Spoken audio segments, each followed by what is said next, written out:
How can you unleash your expression in the times that we're navigating right now?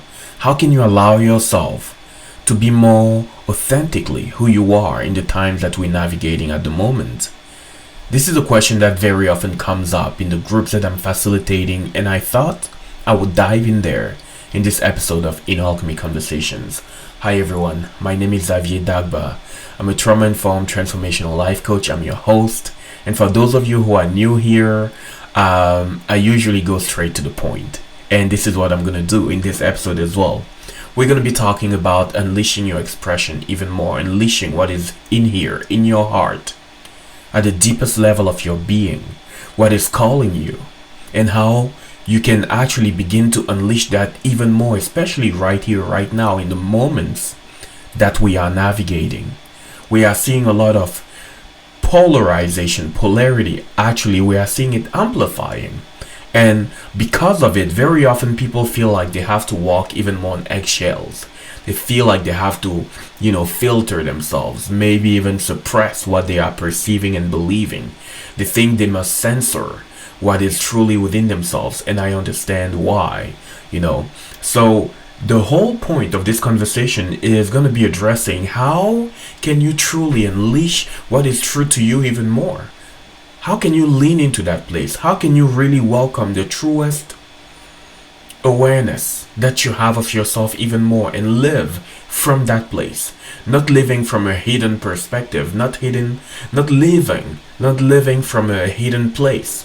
This is what we will be talking about, and it makes sense that with everything that we've been witnessing collectively, whether it's political divide, whether it's like cultural divide, whether it's divide when it has to do with the whole pandemic situation and COVID situation, it makes sense that people are walking on eggshells.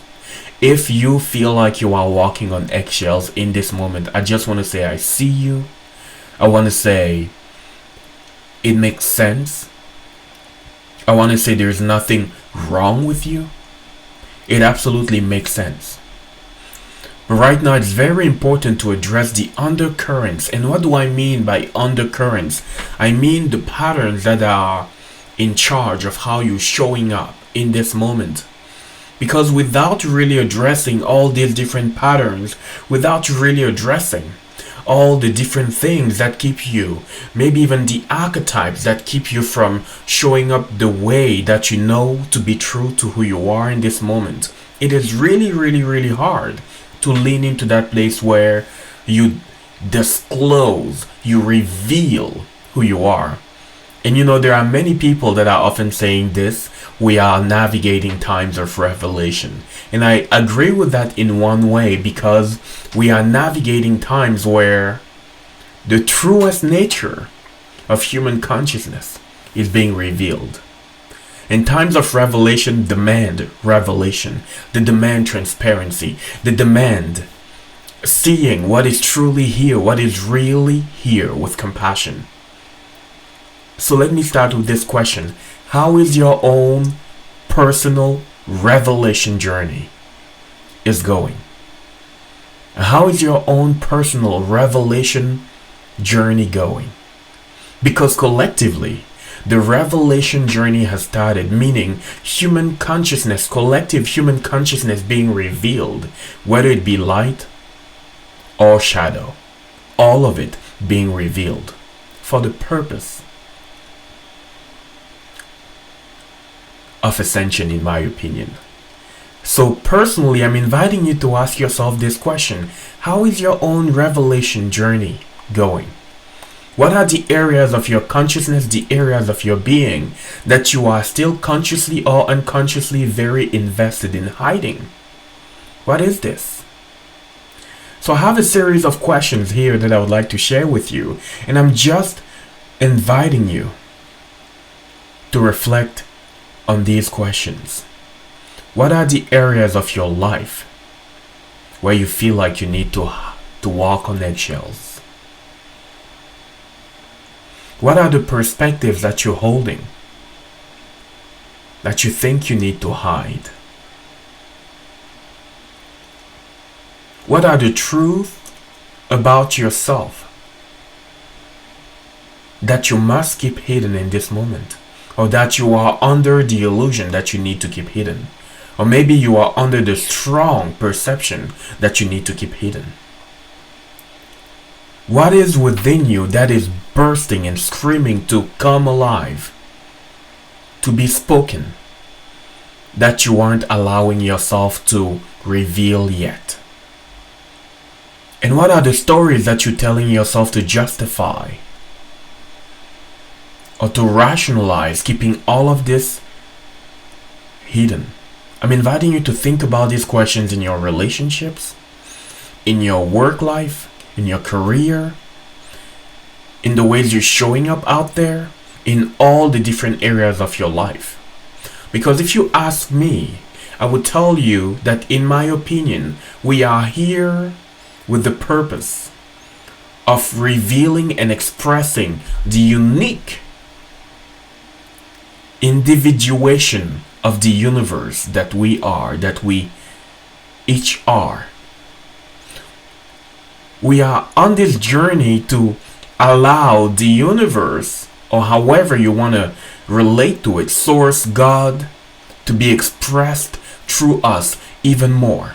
So I'm inviting you to reflect on this, because very often we invest a lot of energy into keeping aspects of ourselves hidden.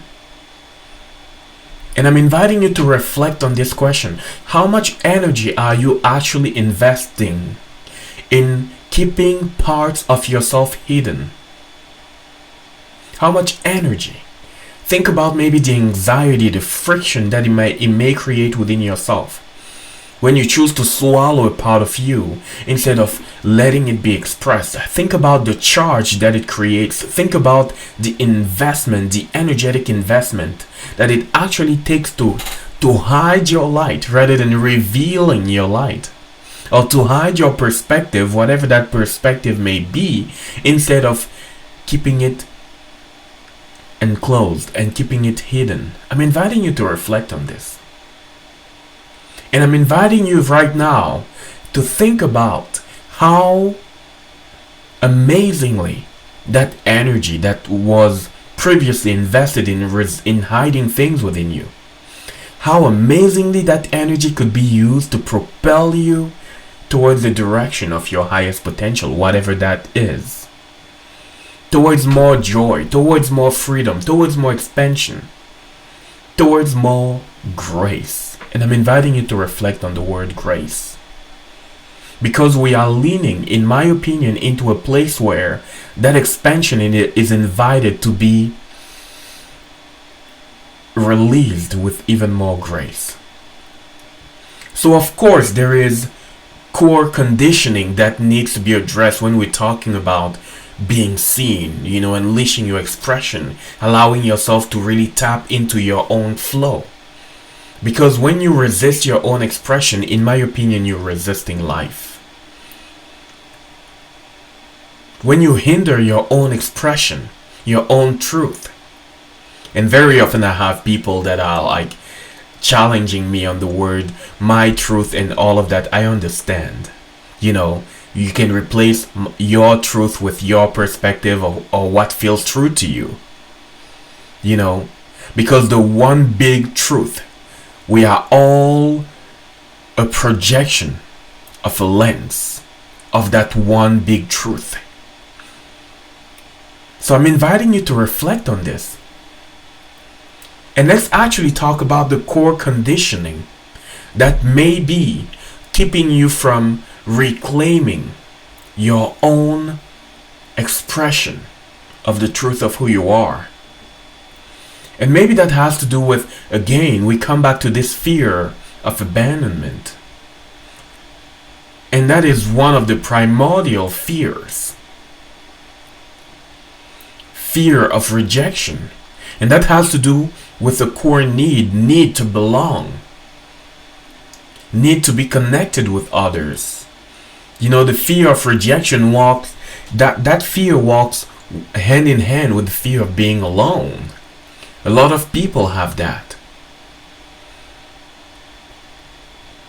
And maybe this is where it actually begins. Like you becoming the presence you need. Even more. It doesn't mean that you need to go and live into a monastery or something like this, or becoming a monk. That is not what we're talking about.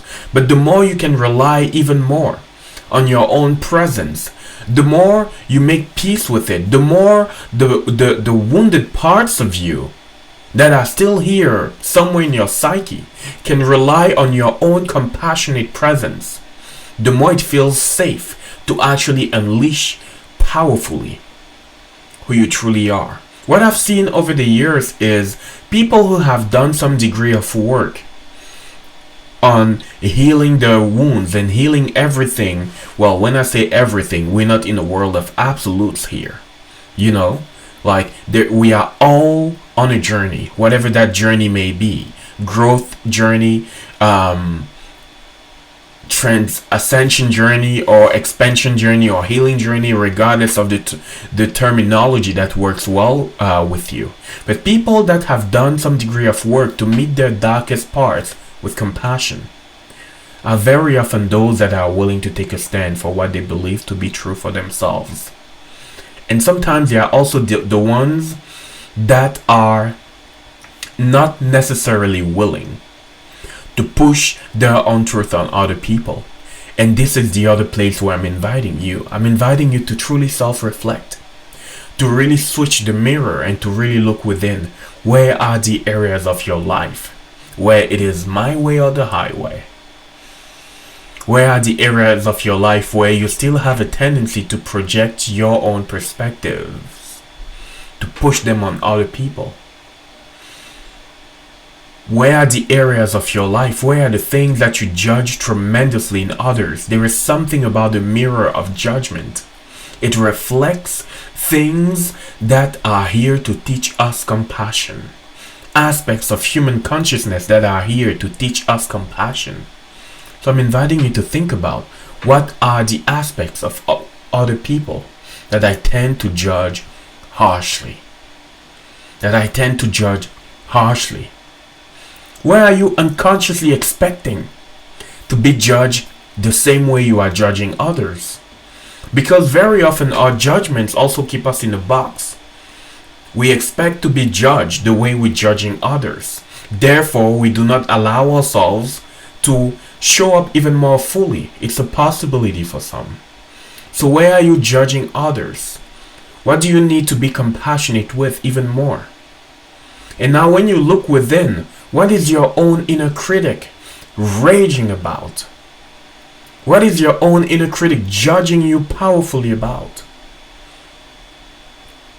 Because very often, this also, it touches the areas of your being that you are unwilling to show to others, because if you shame yourself about it, you judge yourself about it, you look at yourself in all these different areas under the lens of I'm not enough here, therefore you will not allow yourself to be seen.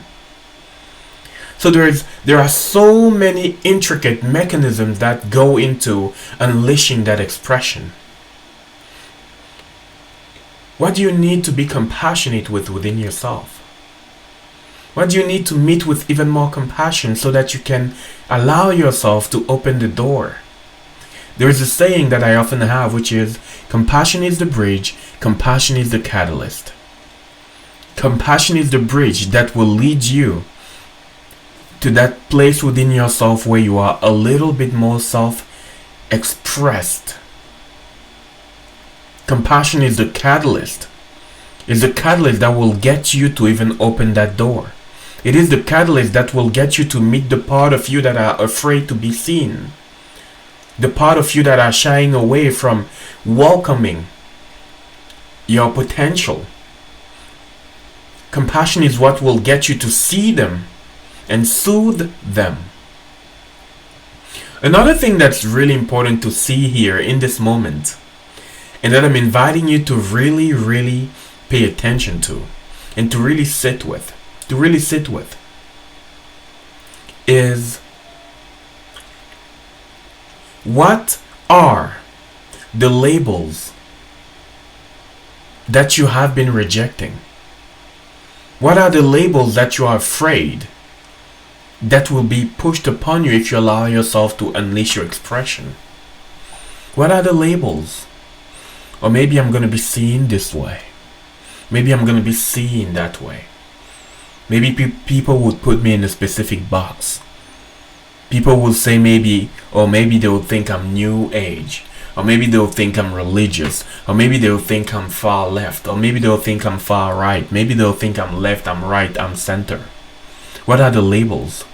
Maybe they'll think I'm anti this. Maybe they'll think I'm pro this. And this is very real. I've seen this divide families, break friendships, break romantic relationships. What are the different labels that you are actually running away from? Can you allow yourself to make peace with the possibility that these labels may be pasted upon you? Here's what I've seen in my opinion.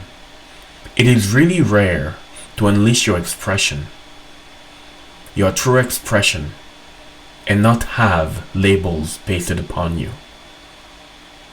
Making peace with being seen in a specific way, even when you know it not to be true necessarily, can also open the door to your authentic self-expression. Because you do it not from the perspective of disowning the label, but from the perspective of staying true to yourself. I see very often a lot of people that are walking on eggshells to avoid being seen under a specific lens, instead of fully embrace the truth of what is here and to let others have their interpretations. And here is the key aspect: letting others have their own interpretation of what they see in you.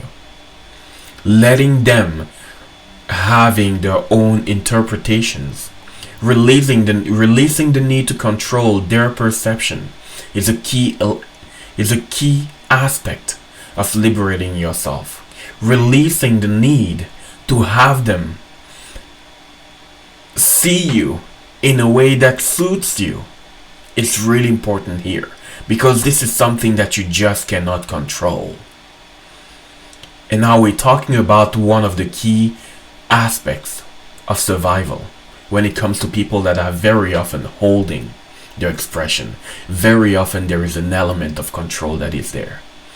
I want to control how I'm going to be perceived. I want to control the labels that are going to be pasted upon me. I want to control what is going to be said about me.